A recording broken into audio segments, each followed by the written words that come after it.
गहरे जंगलों के बीच बसे छोटे से गांव बिरमपुर में एक अजीब सी सन्नाटा छाया हुआ था। रात का अंधेरा घना हो रहा था और हवा में मौत की खामोशी तैर रही थी। गांव के बाहरी छोर पर एक टूटी फूटी झोपड़ी में बूढ़ी दयावती अपनी पोती कविता के साथ बैठी थी। आंगन में जलते दिए की लौ इतनी डरावनी लग रही थी जैसे कोई अदृश्य शक्ति उसे बुझाना चाहती हो। दादी, कल फिर श्याम का। कविता की आवाज रुंध गई। दयावती ने अपनी झुर्रियों भरी हथेली से कविता का सिर सहलाया। चुप रह बेटी, सूतक का समय नजदीक आ रहा है, हमें तैयार रहना होगा। बिरमपुर गांव में पीढ़ियों से एक रहस्यमय परंपरा चली आ रही थी, सूतक सिद्ध। हर 50 साल बाद जब चंद्रमा और सूर्य एक खास स्थिति में होते तो गांव के सबसे बुजुर्ग व्यक्ति को एक विशेष पूजा करनी होती थी। यह पूजा गांव को एक अदृश्य बुराई से बचाती थी जिसे सूतक कहते थे। लेकिन इस पूजा की कीमत बहुत भयानक थी, पूजा करने वाले व्यक्ति की मौत।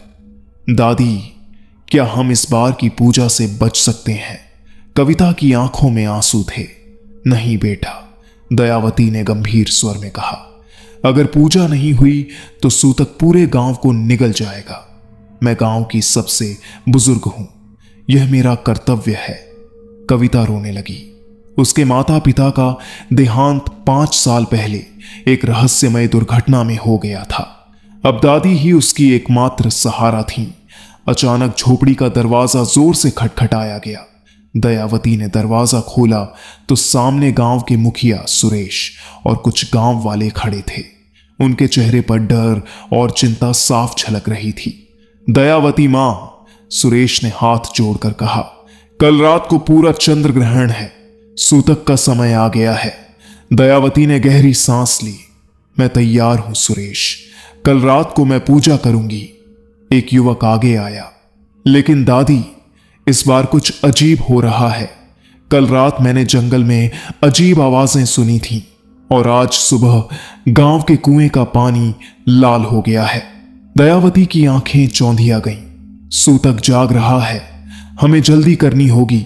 सुरेश, मंदिर की तैयारी करो, मैं कल रात को ग्रहण लगने से पहले आ जाऊंगी। जब सब चले गए तो दयावती ने कविता को अपने पास बुलाया। बेटा, मैं तुम्हें कुछ जरूरी बातें बताना चाहती हूं।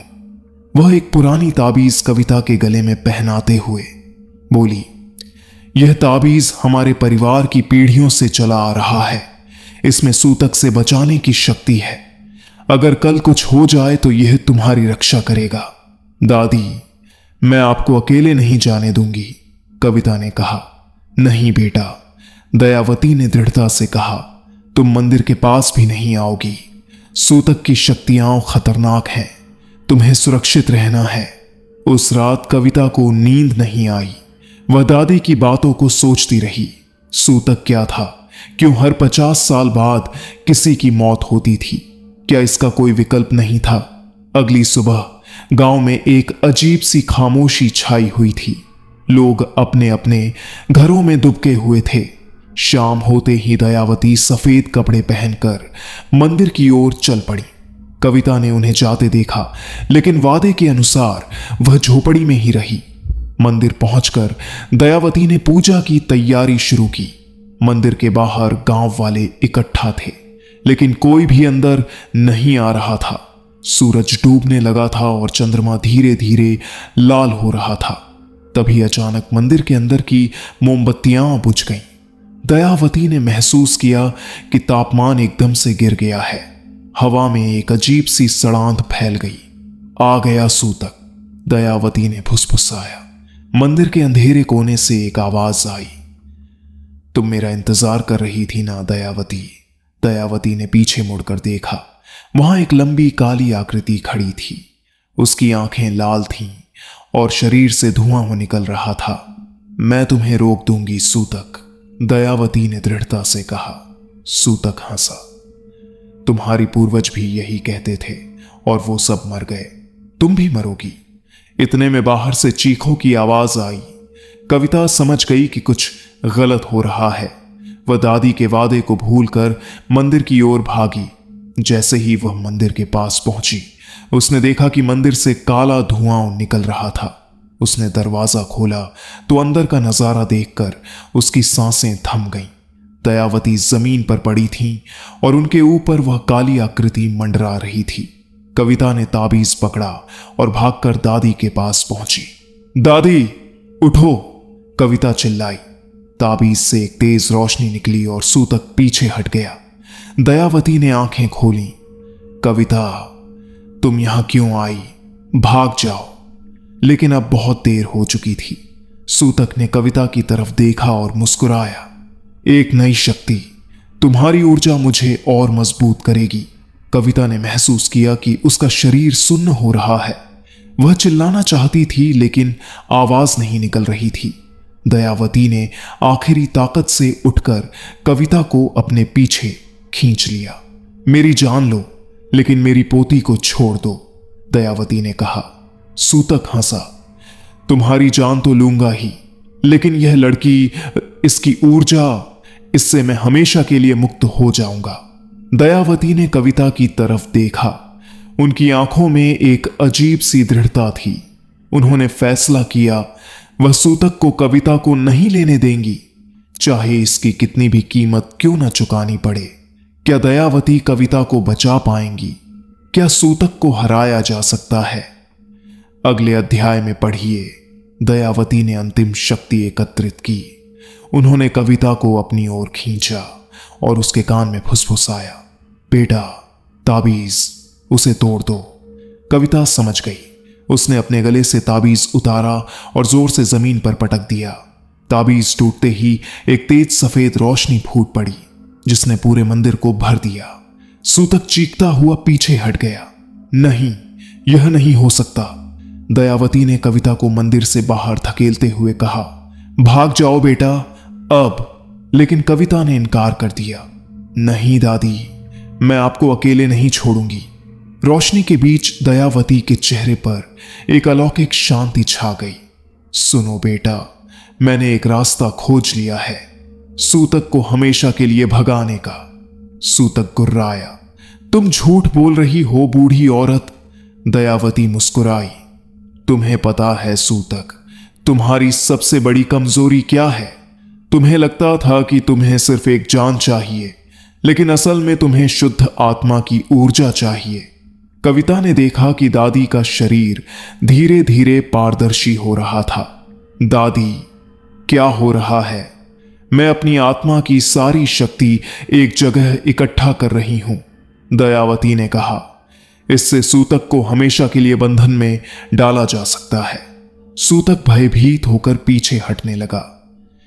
रुको, तुम ऐसा नहीं कर सकती। लेकिन दयावती ने अपनी आंखें बंद कर लीं और एक प्राचीन मंत्र का उच्चारण शुरू किया। उनके शरीर से निकलने वाली रोशनी और तेज होती गई। कविता ने महसूस किया कि पूरा मंदिर हिल रहा था। बाहर खड़े गांव वाले चीखने लगे थे। कविता, दयावती ने आखिरी बार कहा, याद रखना, प्रेम और बलिदान की शक्ति किसी भी अंधकार से बड़ी होती है। एक जोरदार धमाके के साथ दयावती का शरीर रोशनी में बदल गया और सूतक की काली आकृति को निगल गया। पूरा मंदिर सफेद रोशनी से भर गया।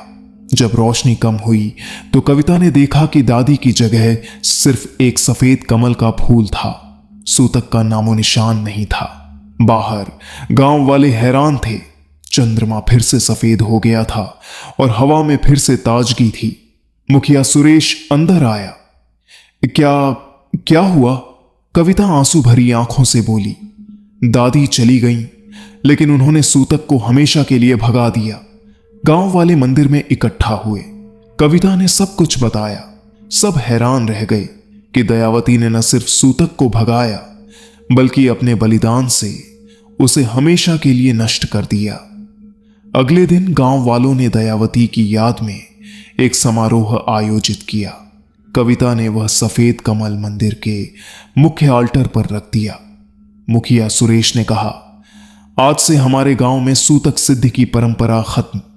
दयावती मां ने हमें हमेशा के लिए मुक्त कर दिया। कविता ने महसूस किया कि दादी की आत्मा अब भी उसके साथ थी। कभी कभी रात में जब वह मंदिर जाती तो उसे लगता जैसे कोई उसके सिर को सहला रहा हो। एक सप्ताह बाद कविता ने मंदिर की देखभाल की जिम्मेदारी संभाली। वह दादी की डायरी पढ़ रही थी तो उसे एक हैरान करने वाली बात पता चली। दयावती ने सालों पहले ही सूतक को नष्ट करने का तरीका ढूंढ लिया था, लेकिन उन्हें सही समय का इंतजार था। डायरी के आखिरी पन्ने पर लिखा था, कविता, अगर तुम यह पढ़ रही हो तो मेरी योजना सफल रही। सूतक अब चला गया है। तुम्हारे अंदर वह शक्ति है जो इस गांव की रक्षा कर सकती है। तुम हमारे परिवार की नई रक्षक बनोगी। कविता ने डायरी बंद की और मंदिर की ओर देखा। उसे समझ आ गया कि दादी ने न सिर्फ गांव को बचाया बल्कि उसे एक नई जिम्मेदारी दी थी। उस दिन के बाद कविता ने गांव की नई रक्षक के रूप में काम शुरू किया। वह प्राचीन ज्ञान सीखती रही और गांव वालों को सिखाती रही। लेकिन कभी कभी जब पूर्णिमा की रात होती तो कविता को मंदिर से एक मधुर सी आवाज सुनाई देती, जैसे कोई कह रहा हो कि दयावती की आत्मा अब भी गांव की रक्षा कर रही है। और इस तरह बिरमपुर गांव ने न सिर्फ सूतक के अभिशाप से मुक्ति पाई बल्कि एक नई शुरुआत की, जहां डर की जगह आशा ने ले ली थी। कहानी समाप्त।